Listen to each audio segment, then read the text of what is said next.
Last year I was called the Antichrist because I said some things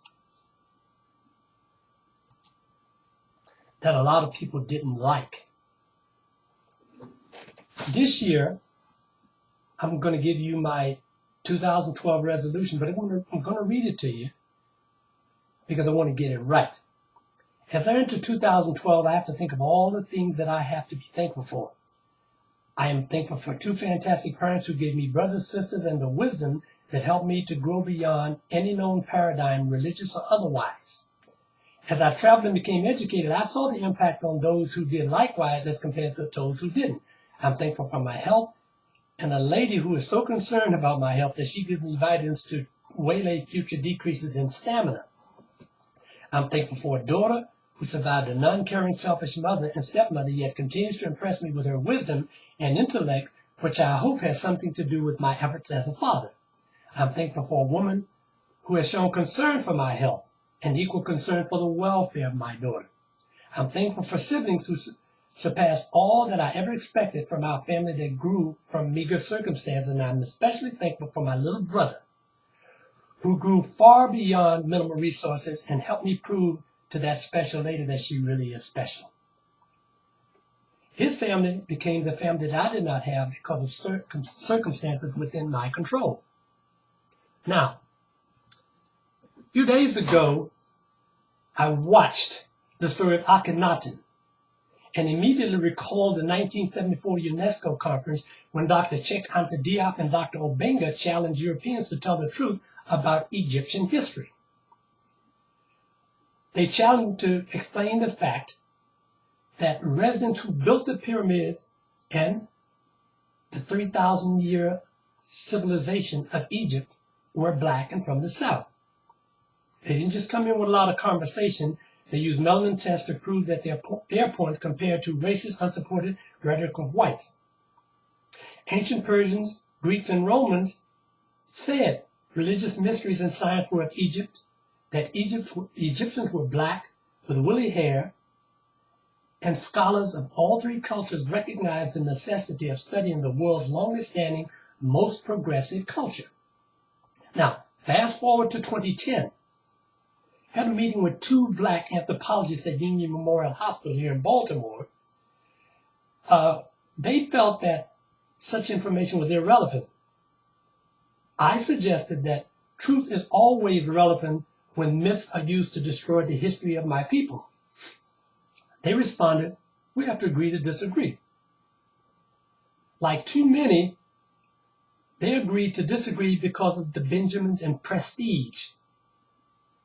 I'll use language in low self-esteem, violence, and self-destruction. Meanwhile, the gods of our culture have become irrelevant. Our community became irrelevant. We began to destroy what racists want us to destroy: our history. In segregated schools of the 40s and 50s, I learned to love my people.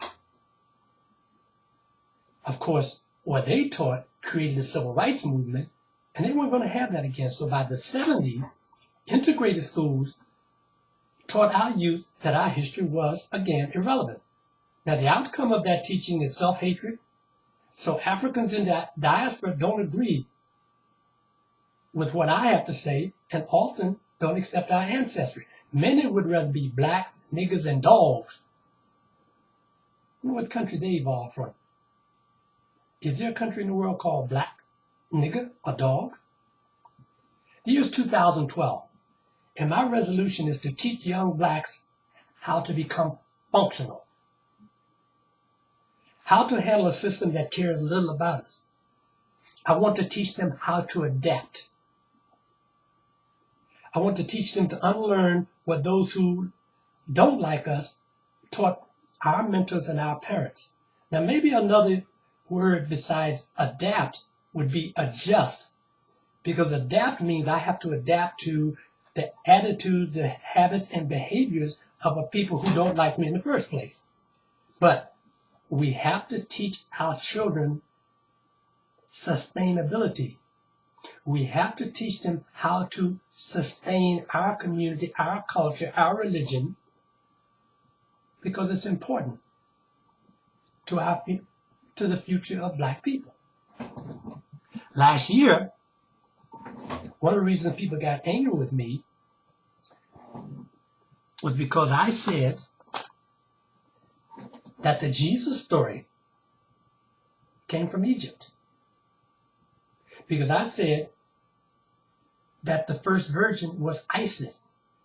The first godchild was Horus. Because I said that Horus was born on December 25th of the Virgin Isis. And because I said that Horus was visited by the three magi who came from the east, guided there by a star.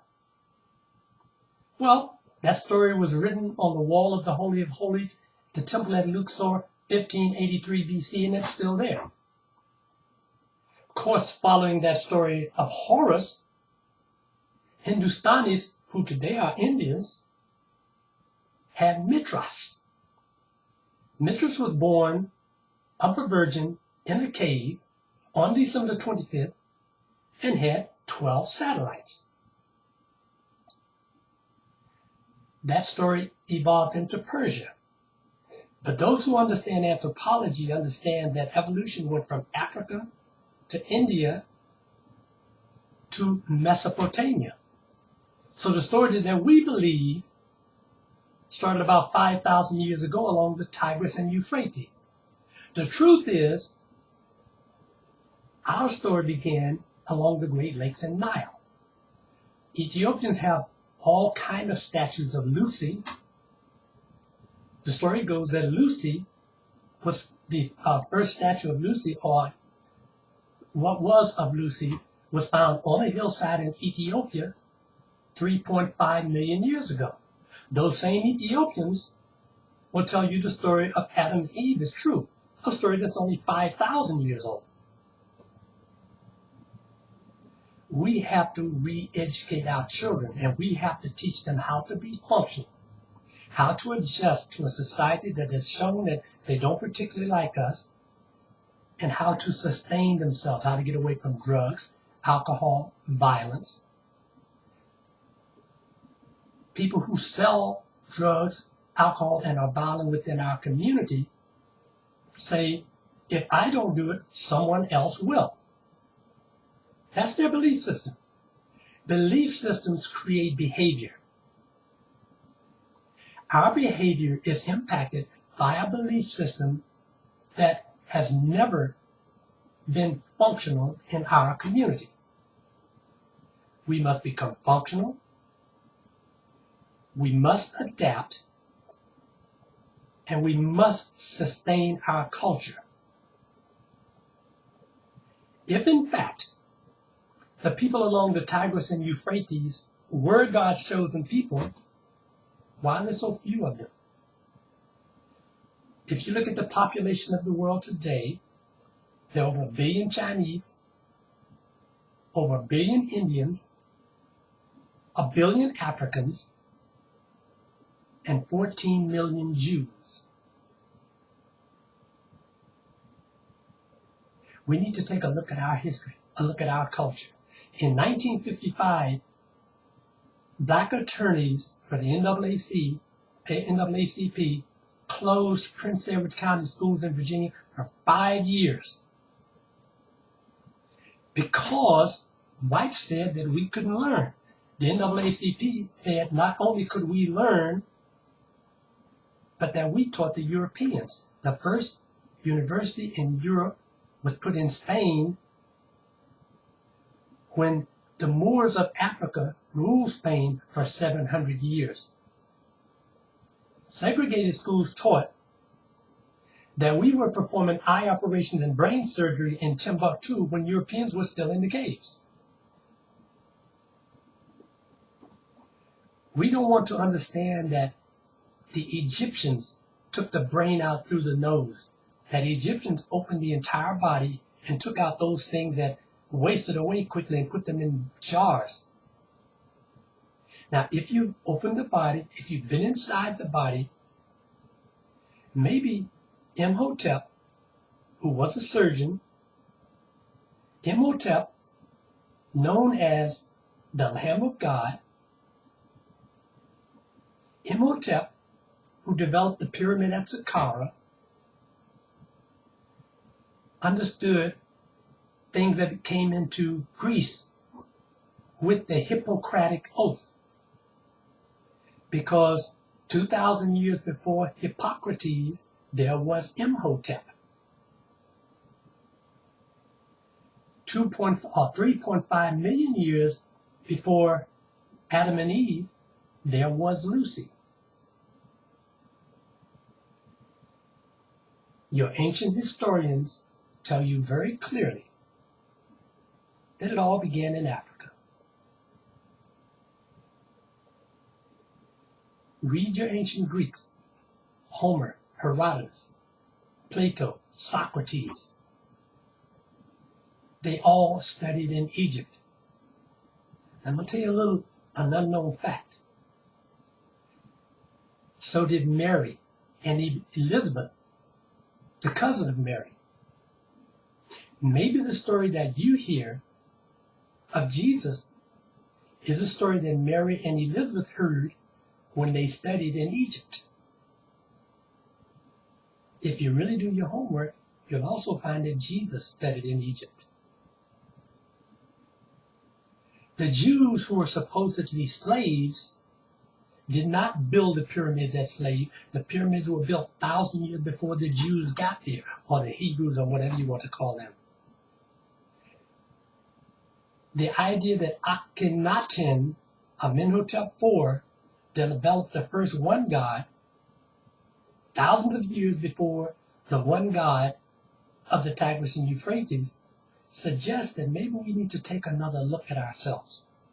We need to take another look at who we are. As science and anthropology suggest that we were the first, maybe we were the chosen. I don't happen to believe that anybody's chosen. I happen to believe that God is love. The God of ancient Africa, the God that was born of water millions of years ago and created standards, truth, honest, and justice, Ma'at, the God of love, gave you none of what you believe at this time in your life. What has not functioned for you and will not sustain our culture. We need to adjust. We need to adapt. We need to learn what can help us in the future, because it hasn't helped us in the past.